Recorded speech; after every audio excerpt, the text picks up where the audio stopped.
Onamboo fi Ilfataa gidduutti taasiseen gooticha waraana bilisummaa Oromoon booji'aman bilbilaan dubbisnee qabannee isiniif dhiyaanneerraa qopheessee isiniif dhiyeessuun ogeessota miidiyaa Arraata Biyyoolessa Oromiyaa waliin ani Daandii Elemootii nu faana turan affeerraa keenya. Ayyee akkam jirtu nagumaa Daandii Elemoon jedhama miidiyaa Arraata Biyyoolessa Oromiyaa irraati. Ittaana Komaandaraa Tolasaffaan jedhama. Nagaama. Ayyee ittaana Komaandaraa mee yeroo ammaa kana waraana bilisummaa Oromoo biratti booji'amtaniin isin arge. Isin gaafatamni waraana keessa turtan keessatti gaafatama akkamii addatti qabdu? Ammoo miseensa garee kamii turtan? Miseensa waraanaa garee kamii turtan jechuu kiyya? Miseensa garee waraanaa poolisii idilee akka lixa shawaatti walitti dabalamnee warra federaal poolisii waliin wal qabatee inni addaallee jiru. Milishaan hawaasa keessa filatamanillee jiru walitti dabalamuudhaan waraana bilisummaa Oromoo kana loluudhaaf qophoofnee dhufne. Yeroo dhufnuttillee bifa ittiin dhaga'amaa jira. Ani waan tokko isiniin jedha. Har'a gadi baatanii waan hedduu nutti haasa'uu osoo hin taane waraana adda bilisummaa Oromoo gizee hundarratti guyyaa irratti ji'oota keessatti torbe keessatti labsii isiniif labsaa ture. Labsiin waraana adda bilisummaa Oromoo isiniif labsaa ture. Labsii akkamiiti yoo jettan gizee hundumaa saba keessan Oromoo hin miidhinaa, hin ajjeesinaa, hin dararinaa, hin saaminaa, biyya keessaniif dhaabbadhaa. Impaayera Itoophiyaa dullattiidhaaf jettanii manaa baatanii aarsaa hin ta'inaa. Koottaa waliin mirga keenya haa falmannu, biyya keenyaaf haa mormannu jedhee waraanni adda bilisummaa Oromoo gizee hunda labsii isiniif labsee jira. Kan wareegamtanii lubbuu keessan hin maarin. Kan jirtan immoo haguma jirtanitti amma gadi baatanii waree nutti afuufuu osoo hin taane eddii booji'amne achi geenya as geenya jechuu osoo hin taane waraana qabdu dhaqiitii waraana adda bilisummaa Oromoo kabajamaatti harka kennadhu. Waraana adda bilisummaa Oromoo jechuun leenjii gahaa, muuxannoo gahaa, barumsa gahaa kan tokkichisaa kuma ofirraa deebisu jechaadha. Maaliif kan ammoo ani bakka akka tan ibsuun qabu waraana adda bilisummaa Oromoo jechuun muuxannoon inni qabu rabbi ammallee egaa umurii isaanii naaf haa dheeressu lafa isaan jiranitti rabbi haa eegu. Itti fufaamee warra abbaa garaa dhagaan jira itti fufi. Loluudhaaf yeroo nuti akkaataa yaadne nu milkaa'uu didee yeroo ammaa kanallee booji'amnee harka oboo waraana bilisummaa Oromoo kan jirru ta'uu isaati akka yaadne akka karoorfannetti milkaa'uu hin dandeenye. Ayyee isin miseensa poolisii idilee Oromiyaati. Poolisiin idilee bakakkaan dilli isinitti haa bu'u warra haadha nyaatu. Kaan Tigraay irratti deemtee harka kennatta. Kaan deemtee wanni jette. Tubtullaa qaxxal. Inni ammoo nageenya naannoo kabachiisuu waan naannoo sana irratti qofa xiyyeeffata akka poolisiittuu inuma quba qabdu. Seera ofii keessaniifuu qiixxaa qoraan jalaa badde fakkaattanii mee nama fakkaattu mee abshiloo wayiidha. Itti fufi. Kamitu isin aangoo kana isinii laannaanii gara waraana hidhatee jirutti akka raayyaa ittisa biyyaatti baatanii loltan wanti isin taasise seerri isin dirqisiise maali? Ayyee nagaama asirratti dirqamneeti malee jaalannee miti. Poolisiin hawaasa ijaaruu, hawaasa naannoo isaa kunuunsuu, tiksuu, eegumsa naannoo gochuudha malee oboo barbaacha caakkaa keessa deemuun qabu. Haa ta'uti qaamni olaanaa isteettiidhaan sadarkaa walii gatee jiru qaamni nu hoogganu dirqama gadi nutti buusee dirqamaan halkaniin nu baasee bakakkaa sitti haa buusu. Gaafa inni dirqama sitti buusu sani deemtee yoo waraana adda bilisummaa Oromootti harka kennatte maal ta'a?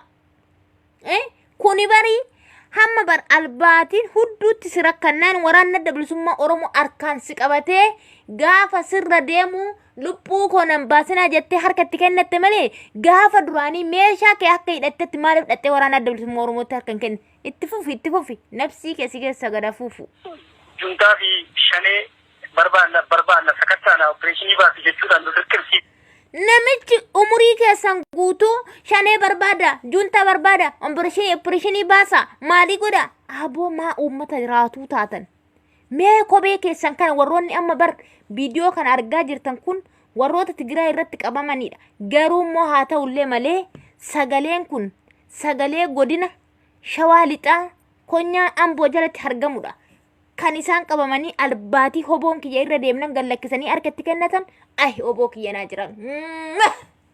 Waan ofii qaalii itti fufaame yaa warra irraatu. Keessadii keenya malee waraana kanatti dhaqnee gaafa lollichillee wal madaaluu didee akka jedhame osoo hin taane waraanni bilisummaa Oromoo nu boojii. Ani bar jedhee too ture bar oboon tiyya bira qoosaan hin jiru, oboon tiyya bira qaldiin hin jiru, oboon tiyya jajjabeedha, oboon tiyya shimala, oboon tiyya rasaasa, oboon tiyya feerro ayyabo baga si filadhe bar baga kakkoo taate umrii naa dheeradhu. Umrii naa dheeradhu. Amtuu sin argin. Nagaan naa gali. Injifannoon naa gali. Mirgaan naa gali. Bitaadhaan bayi mirgaan gali goota koo. Maalan godha yaades. Harka isaanii kan jirruuf yeroo ammaa kanatti kunuunsaa fi eegumsa adda addaa kan nu godhaa jiran siinatanii haala gaariidhaan kan nu kunuunsaa jiran ta'uusaa fi hayyeen dhagaa sin nagaa. kan nu kunuunsaa jiran ta'uusaati. Haa ta'uuti ani poolisii idilee ta'ee iddoo adda addaatti yeroon deemee godinaalee Oromiyaa keessatti bakkii lubbaa boroo hojjedheera. Godina lixa shawaa keessaa gara aanaa Silkambaa Noonnoo bakka jedhamu hojjedheera. Godina lixa shawaa keessaa aanaa miidhaganii magaalaa Baallammii bakka jedhamu hojjedheera. Godinaalee addaa Oromiyaa jiran keessaas Sabbataa naannoo Furii Jamoo fi Walattee bakka jedhamu naannoo sanillee kanan hojjedhe ta'uudha. Yeroo ammaa kanatti immoo godina lixa shawaatti deebi'ee aanaa Hamboo keessatti dirqamaan itti yaadee gedam bu'aa waraana kana dhaqee lola jedhee yaadee kan deemnee dhannee harka waraana bilisummaa Oromoo kan jiruu fi oboon illee booji'amnee kunuunsaa fi eegumsa gaarii nu godhee nyaatas waan isaan nyaannu nu laatanii waa dhugan wajjin dhugaa kan jirruuf yeroo ammaa kanatti isaan biratti kan argamu ta'udha. Ayyee egaa waan jiru dubbachaa jirta. Wanti mootummaan akkasin waraana bilisummaa Oromoo loltaniif isin bobbaasu wanti dhokataan maali? Wanti mootummaan waraana bilisummaa Oromootiin jechi inni jedhu saamtuudha, shiftaadha maali jedhu kun haala qabatamaa argitaniin wal madaalaa. Yeroo ammaa haalli miidiyaa irraas ta'e haalli qabatamaa hawaasa burjaajessuuf itti hololfamaa jiru fi haalli qabatamaa yeroo nuti waraana adda bilisummaa Oromoo gadi buunee argaa jirru kanatti taatee jiru faallaa kan ta'e ta'uusaa ifaan ifatti ofii kooti waan argedha. Waan qabatamaa akka isaaniin jira. Wanti na reeban waraanni bilisummaa Oromoo nama reeba, mana namaa gubaa, biyya diigaa jira. Wanti jedhamu sun ijatti wanti qabatamaa ani argan jiru. Waraanni bilisummaa Oromoo mirga isaatiif, siree isaatiif, kaayyoo isaatiif kan qabsaa'aa jiru ta'uusaati waan argee irra darbee. Anan jedhu eddii kana kan beektu taate dhuguman siifima yaa poolisii idilee haa taatu, raayyaa ittisa biyyaallee haa taatu, makalaakaa maaluma maalii illee haa taatu jechaadha. Ani midira qiraaqimboo keessan hin beeku jechaadha. Poolisii idilee maaloo maali ani warroota akkasii kana likiskisoota kana hin beeku. Maaliif ani qabsoo jalatti guddadhe ani intala sanyii qabsooftu sanyii gootaati. Eggii kana beektanii dhuguman siniifima. Eggii kana beektanii eggii waraanni adda bilisummaa Oromoo mirga isaaf falmata, biyya isaatiif falmata jettanii kanama ragaa baatan kaleessa gaafa qorqorroo namaa baattanii ittiin harmeetiyya mana hidhaa keessatti dararaa, harmeetiyya ajjeesaa, harmeetiyya qalaa, Wallagga keessatti harmee koboochisaa, Walloo keessatti harmee koboochisaa, Gujji keessatti harmee koboochisaa anaan har'a gadi baatee olola ati natti afuuftu kana hin fudhatu qeerroon dhaloonni qubee waraana adda bilisummaa Oromoo haasa itti fufime daqiiqaa muraasaaf. Aduu keessa ganna rooba keessa kan isee qabsaa jiru ta'uu fi Eda waraanni adda bilisummaa Oromoo akka haduu keessa, rooba keessa, beela'ee, dhoobatee, kottee duwwaa deemee, huccuu dhabee saba isaatiif qabsaa jiru inuma beektu eda sinaa xara gurabbi. Ofii koo dhaqee akka loltuu poolisii Oromiyaa tokkotti akkan